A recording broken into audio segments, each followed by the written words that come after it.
사무엘하 6장 16절부터 23절까지의 말씀을 봉독하겠습니다. 여호와의 괴가 다윗성으로 들어올 때에 사울의 딸 미갈이 창으로 내다보다가 다윗 왕이 여호와 앞에서 뛰놀며 춤추는 것을 보고 심중에 그를 업신여기니라.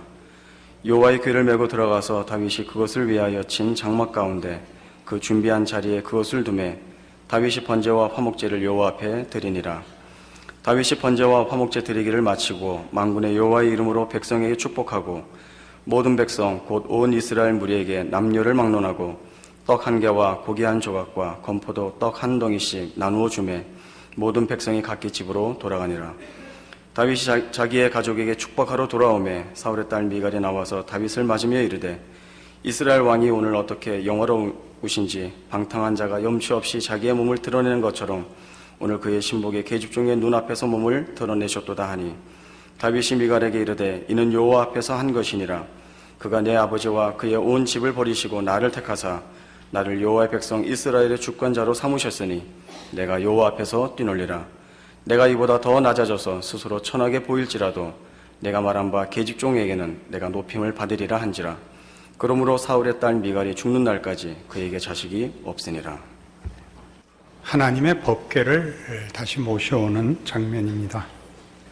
예전에 사무엘상 4장에 기록된 대로 블레셋과의 전투 때 이스라엘이 패하자 하나님의 도움을 받아 승리하려고 이스라엘 사람들이 법궤를 전쟁터에 가지고 나갔다가 빼앗겼었지요.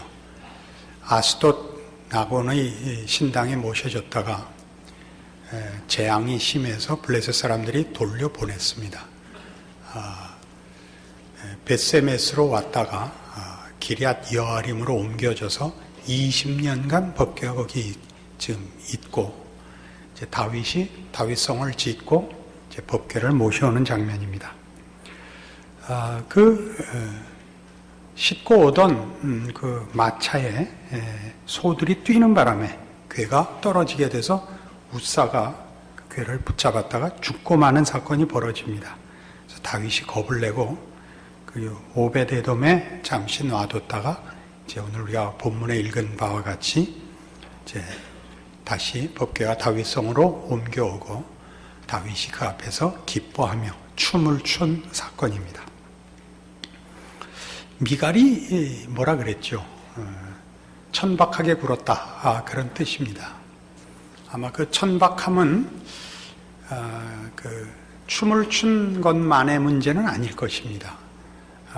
다윗의 그 신앙의 표현에도 천박함이 있었을 테고 그렇게 표현된 다윗의 신앙의 내용 자체에 어떤 부족함을 지적하는 것일 수 있습니다. 그러나 어쨌든 판정은 다윗이 이기는 걸로 나옵니다. 다윗은 그럼에도 불구하고 잘한 것으로 되고 그를 비난한 미갈은 그 일로 인하여 어려움을 겪게 된 결말을 끝에 기록하고 있습니다. 우리는 이 사건이 그 다윗이 어떤 부분에서 아직도 미흡한가 하는 문제로 일단 읽을 줄 알아야 됩니다. 그럼에도 불구하고 하나님이 편드신다는 게 또 뭐냐 하는 면도 이해를 해야 됩니다. 그러면 오늘을 사는 우리 신앙인들이 우리가 느끼는 우리 자신의 부족함에도 불구하고 하나님이 편든다는 사실과 편을 든다는 것이 그렇지만 그 부족함을 그냥 넘어간다는 뜻은 아니라는 것도 알게 됩니다. 다윗의 신앙은 아직까지 계속적으로 단순하고 그리고 분명합니다. 이 단순하고 분명하다는 것은 대부분의 기독교 신자들에게 나타나는 공통된 특징입니다. 우리 모두가 기독교 신앙의 그 신앙 고백 내용에서나 그 실천에 있어서 단순하고 분명합니다. 그러나 오늘 본문에서 우리가 확인하려는 것은 단순하고 분명한 것이 신앙의 전부는 아니다 하는 것을 이제 성경이 얘기하고자 하고 우리도 그것을 확인해야 합니다. 단순하고 분명한 그런 이해 속에는 기독교 신앙이라는 것이 하나님이 내 편이다 라는 것이 그 근거가 되어서 이런 단순함과 확고함을 가져옵니다. 하나님이 그 아들을 우리에게 주셨습니다. 오늘도 마찬가지로 우사가 죽음으로써 경고된 바와 같이 법궤란 하나님의 임재를 상징하는 것이고 그건 감히 손을 댈 수 없습니다. 다시 말하면 하나님의 존재를 우리 수중에 장악할 수는 없습니다. 하나님이 더 큰 주인이고 우린 그 아래 수하에 있는 사람들입니다. 하나님이 우리를 장악할 수는 있어도 우리가 하나님을 장악하여 우리 마음대로 조작하려고 해서는 안 됩니다. 그럼에도 불구하고 하나님은 당신을 다윗에게 주시고 오늘날 현대인들에게 예수를 주시듯이 우리에게도 예수 안에서 당신을 주고 계십니다. 이 두 관계를 우리가 분명히 하지 않으면 우리 신앙은 다윗의 실패를 반복하는 것에 불과하게 됩니다. 우리는 하나님이 당신을 우리에게 주셨다는 것, 우리가 오늘 신약 시대를 살면서 예수 이름으로 무엇이든지 구할 수 있다는 것, 이런 것들을 그런 식으로 이해할 수 있습니다. 그래서 우리는 자신만만합니다. 내가 하는 모든 일을 예수의 이름으로 할 수 있고 예수의 이름으로 구할 수 있고 그런 것이 허락됐다는 지위와 그 자신 속에 우리의 신앙은 확고합니다. 그러나 거듭 말하지만 지금 이 시점은 아직 다윗이 말하자면 검증되지 않은 신앙의 상태입니다. 다윗은 밧세바 사건으로 그 신앙이 이제 백일하에 그 실상이 드러나고 무엇을 어떻게 보완해야 될지 시정해야 될지 부족한지가 드러납니다. 그런 시점의 이야기이기 때문에 우리는 지금 이 다윗의 이런 태도나 그가 가진 바 신앙의 상태들이 우리와 흡사하다는 것을 기억하고 우리도 다윗이 밧세바 사건으로 검증받는 것 같이 우리도 검증해야 된다는 걸 읽어내야 합니다. 하나님께서 자신을 우리에게 주신다는 것은 우리에게 당신을 맡긴다는 뜻은 아닙니다. 우리로 하여금 하나님을 이제 마음대로 소유하고 장악해서 우리의 수단으로 우리의 편리대로 사용하라고 그렇게 내어 맡겼다는 뜻은 결단코 아닙니다. 에베소서 5장으로 가보십시다. 신약성경 315페이지 에베소서 5장 25절입니다. 남편들아 아내 사랑하기를 그리스도께서 교회를 사랑하시고 그 교회를 위하여 자신을 주심같이 하라. 이는 곧 물로 씻어 말씀으로 깨끗하게 하사 거룩하게 하시고 자기 앞에 영광스러운 교회로 세우사 티나 주름 잡힌 것이나 이런 것들이 없이 거룩하고 흠이 없게 하려 하심이라. 예수 그리스도를 주셨다라는 것은 예수 그리스도를 우리의 힘으로 우리의 근거로 우리의 보상으로 상급으로 이렇게 주신 것이 아닙니다. 예수를 주시는 것은 우리를 거룩하게 하려고 주시는 것입니다. 거룩하게 하는 일에 예수를 주셨다는 게 무슨 뜻이냐? 지금 이 부부에 관한 가르침에 그리스도와 교회의 연합에 비유하여 부부의 연합을 가르치며 그리스도와 교회의 연합이 가지는 비밀과 그 목적이 설명되고 있습니다.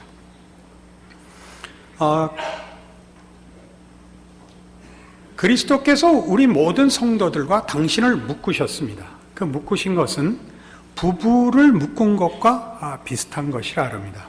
부부를 묶는다는 건 무슨 뜻이냐면 남편과 아내가 서로에게 자신을 기꺼이 줍니다마는 그래서 하인이 된다는 뜻이거나 상대방의 물건이 된다는 뜻은 아닙니다. 그렇죠?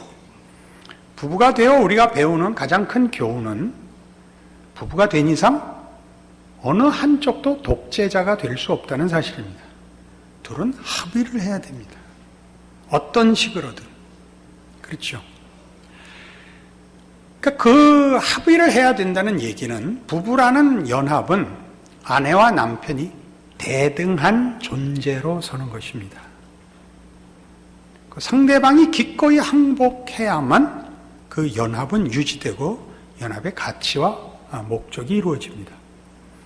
그리스도를 보내어 성도들과 연합케 함으로써 성경이 요구하는 것은 뭐냐면 그리스도의 어떠하심에 우리를 부르고 있는 것입니다.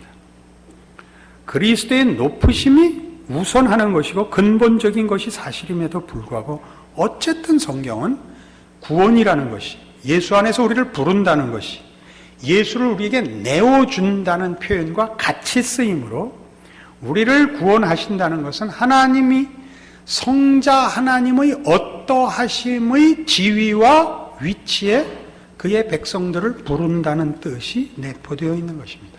이게 내어준다는 뜻입니다.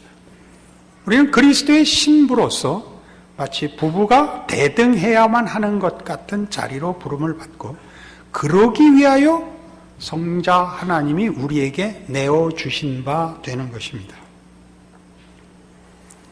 하나님은 우리를 강제하시거나 우리를 조작하시지 않습니다. 우린 이 다윗의 생애를 확인하는 중에 한번 살펴봤던 부분입니다. 하나님은 우리의 심지어 불만도, 불순종도, 배반도 감수하십니다. 그 모든 것을 지나 하나님의 통치와 명령 아래에 있는 것이 복이라는 것을 납득하기까지 기다리시며 그 모든 방황과 또는 도피들을 용인하십니다. 그렇지 않습니까? 그것이 하나님이 당신을 다윗에게 주시는 것이요 또 그리스도를 우리에게 주시는 것입니다. 그러나 우리는 이때 하나님이 당신을 우리에게 주신다든가 그리스도를 우리에게 주셨다는 것으로 우리는 너무 쉽게 내가 가진 신앙에 대한 확고함을 가지고 내 생각과 내 수준에서 하나님의 이름을 쉽게 갖다 씁니다. 그런 식의 신앙 모습은 어느 시대나 교회에 제일 흔한 것입니다. 그러나 성경이 얘기하고 싶은 얘기는 하나님이 당신을 우리에게 주셨고 예수 그리스도를 우리에게 주셨다고 해서 그가 우리의 소유가 되고 우리의 조종과 조작 아래에 있다는 뜻이 아니라 하나님의 더 깊고 놀라운 뜻을 이루기 위하여 찾아오시는 주심이라는 것을 놓치지 않아야 됩니다. 그렇죠? 그것이 지금 이 에베소서 5장 얘기입니다. 그래서 쉽게 하나님의 찾아오심은 하나님의 뜻을 요구하러 찾아오시지 우리의 뜻에 하나님이 항복하겠다고 찾아오시는 건 아닙니다. 그렇죠? 로마서 12장으로 가봅시다. 255페이지 로마서 12장 1절입니다. 그러므로 형제들아 내가 하나님의 모든 자비하심으로 너희를 권하노니 너희 몸을 하나님이 기뻐하시는 거룩한 산제물로 드리라. 이는 너희가 드릴 영적 예배니라. 우리가 잘 아는 대로 모든 신앙인들은 그가 받은 은혜, 그가 받은 구원으로 하나님의 명령 아래 서게 됩니다. 우리가 받은 은혜가 우리 보고 마음대로 해라 라고 허락되는 자리로 구원을 받거나 은혜를 입지 않습니다. 다시 말해서 은혜란 방임을 허락하는 면허장이 아닙니다. 은혜란 죄의 통치에 얽매여 있던 우리를 하나님의 통치 아래로 불러오는 하나님의 능력입니다. 그러니까 은혜는 우리로 하여금 하나님의 뜻을 따라 살도록 하는데 목적이 있지 우리 마음대로 하라는 면죄부로 사용되지 않습니다. 그런데 이 하나님의 뜻을 따라 산다는 하나님의 요구에 순종해야 되는 이 문제들은 다 우리의 자유를 빼앗고 우리를 하나님의 통치 아래 굴복시키는 올가매는 그런 족쇄가 아니라 우리가 가지는 우리에 대한 소원과 복보다 비교할 수 없이 큰 신적, 신적 복과 영광으로의 부름으로써 우리에게 하나님이 그 통치를 행사하는 것이요. 그래서 그 통치 아래로 부름을 받는 것을 은혜라고 감히 얘기할 수 있게 되는 것입니다. 우리는 어쨌든 하나님을 아버지라 부르는 자이며 우리는 신의 성품에 참여하는 자들입니다. 이것이 은혜가 한 일이요. 그래서 모든 성도들은 하나님의 자녀로서 하나님의 통치에 순응하는 것이 우리의 최고의 복인 줄로 이해해야 하는 것입니다. 그러나 이 부분은 굉장히 미묘해서 하나님의 통치 아래 들어오는 것을 하나님을 알고 믿고 아버지로 섬긴다는 신앙 고백과 함께 다시 내 의욕, 내 소원, 내 방법 아래 내 신앙 고백 하나만으로 하나님을 감히 휘두르려는 의욕 속에 단순한 확신 속에 서 있을 수 있다는데 다윗 생애의 교훈이 있는 것입니다. 그러니까 우리 한국교회의 현실을 보십시오. 얼마나 많은 이들이 이 단순하고 확고한 신앙 속에 살고 있는가. 그들은 신앙이라는 것이 어떻게 하나님의 높고 깊고 무한하신 계획과 뜻과 성품과 내용으로의 부르심인가를 모르고 단지 하나 예수를 믿고 천국 가자 라든가 예수 믿고 신앙인으로 살자라는 아주 간단한 단순한 윤리성에 집착해서 모든 신앙을 이 부분에서만 이해하려고 하는 그런 극단성을 낳는 것을 봅니다. 그러니까 더 좋은 신앙은 더 많은 시간을 내서 성경 보는 것, 그거보다 더 좋아지려면 또 더 많은 시간을 내서 기도하는 것, 어느 곳에 가든지 예배 보는 것, 이것밖에 없습니다. 이건 매우 난처합니다. 운전을 하실 때는 기도하지 마시고 커피를 마십시오. 그게 신앙입니다. 깨어 눈 똑바로 뜨고 운전하십시오. 눈 감고 기도하면 돌아가십니다. 그리고 순교라고 우기시면 안 됩니다. 근데 왜 이런 식의 문제가 발생했는가를 지금 얘기하는 것입니다. 다윗이 기뻐 날뛰지만 웃사의 죽음과 비교해서 다윗이 더 나가 있지 않습니다. 다윗은 지금 모릅니다. 법궤를 다시 모셔온 기쁨으로 충만하고 그것으로 말하자면 하나님이 자기의 소원을 연락하셨다고 믿고 온 세계를 얻은 것 같이 감사해하고 기뻐하고 있지만 그는 아직 남았다니까. 아직 좀 지나야 밧세바를 만날 거라니까요. 밧세바를 만난 시점에서 다 되돌아봐야 하는 것입니다. 왜요? 거기서 결정적인 다윗의 신앙의 문제성이 드러나기 때문입니다. 지금 하는 것들은 그 문제를 안고 하고 있는 것입니다. 우리 모든 신앙인들의 현실이 어떠냐? 그러면 사실은 매일 밧세바를 만나는 것입니다. 매일 밧세바를 만나다니까 겁이 나시죠? 이게 무슨 뜻이냐? 우리는 우리의 신앙 현실을 점검할 때 예외 없이 신앙 실천의 유무와 신앙 실천의 양을 가지고 자신의 신앙을 점검합니다. 안 그렇습니까? 아까도 얘기한 것 같이 오늘은 몇 시간 기도했나? 오늘은 성경을 몇 장 봤나? 오늘은 전도를 몇 명 했나? 뭐 이런 식으로밖에는 자기를 점검할 줄 모릅니다. 조금 더 가면 신앙인답게 온유했나? 양보했나? 이렇게 갈 수 있습니다. 그러나 여러분들이 경험하시다시피 신자들의 신앙 현실에서 신앙생활의 유무 혹은 신앙생활의 양에 관한 그 점검은 언제나 실패자라는 판정밖에 받을 수 없습니다. 우리가 한 신앙적 실천보다는 실패가 더 많고 더 많이는 깨달을 틈도 없이 선택의 여지 없이 휩쓸려 살다 돌아오는 것입니다. 그래서 정상적인 신앙생활을 하고 있는 사람들은 다 이런 자괴감에 빠집니다. 나는 신자도 아니야. 나는 정신없이 살다가 하니까 주일이야.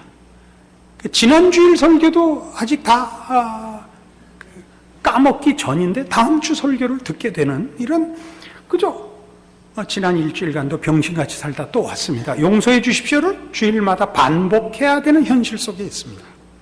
그러나 사실은 거기에 신앙생활의 가장 중요한 내용이 숨어 있습니다. 우리가 우리의 하나님의 통치로 부름을 받아 하나님의 통치 아래 순종해야 되는 문제에서 제일 중요한 것은 저쪽에서 죄악이 통치하던 곳에서 살던 것과 지금의 통치의 차이가 뭐냐 할 때 그것은 사실은 근본적으로 윤리적인 것도 아니고 종교적인 것도 아닙니다. 누가 주인이냐의 문제입니다. 죄악 세상에 있을 때는 누가 주인이었나요? 죄가 주인이었습니다. 그러나 죄악 세상에서 살 때 죄는 자기가 주인이라는 것을 교묘히 감추고 우리가 우리의 주인이 된 것처럼 살게 했습니다. 그때 우리는 우리가 하고 싶은 대로 했습니다. 사실은 죄가 우리를 끌고 다닌 것인데 우리의 느낌에는 우리가 하고 싶은 대로 했습니다. 그러면 예수를 믿고 하나님의 통치 아래 들어오면 하나님의 통치 아래 있는 것입니다. 그러나 이 하나님의 통치 아래 있는 것은 보기보다 어렵습니다. 우리는 여기서도 자기의 주권 아래 있는 경우가 대부분입니다. 그러나 우리가 뭘 놓치느냐 하면 그때는 윤리적 도덕적으로 실패하다가 지금은 윤리적 도덕적 각성이 있다는 것만으로 자기가 자기의 주인 노릇을 하고 있다는 걸 놓치고 있고 신앙이라는 명분을 내세우고 있기 때문에 자기가 하나님의 통치에 순종하고 있지 않다는 걸 놓칩니다. 사실은 그렇습니다. 그래서 가장 중요한 싸움이 뭐냐면 하나님의 통치 아래 들어와서 하나님의 통치로 인하여 우리가 어떤 영적인 행위를 하느냐, 어떻게 역사에 공헌하느냐가 사실은 아니고 이 통치에 들어와서 해야 되는 가장 큰 싸움, 하나님의 통치에 순종하기 위하여 자기 의를 꺾는 싸움이 제일 중요합니다. 그것을 하나님은 어떻게 하시냐면 다윗의 경우는 그게 밧세바입니다. 베드로의 경우는 3번 부인입니다. 매우 중요한 겁니다. 마태복음 16장 16절에서 베드로는 신앙 고백을 했지만 예수님이 십자가에 죽어야 된다고 하자 거부하고 나섰다가 사탄아라는 꾸중을 듣습니다. 그는 신앙 고백한 다음에 이 꾸중을 듣습니다. 주는 그리스도시요 살아계신 하나님의 아들이십니다를 알고 있는데도 사탄이 됐었다니까. 왜? 그는 아직도 자기의 주권 아래 신앙 고백과 신앙 생활을 의욕으로 갖고 있고 확신으로 갖고 있는 겁니다. 이걸 깨야 되기 때문에 누가복음 22장에 가면 같은 사건을 누가복음은 이렇게 설명하고 있습니다.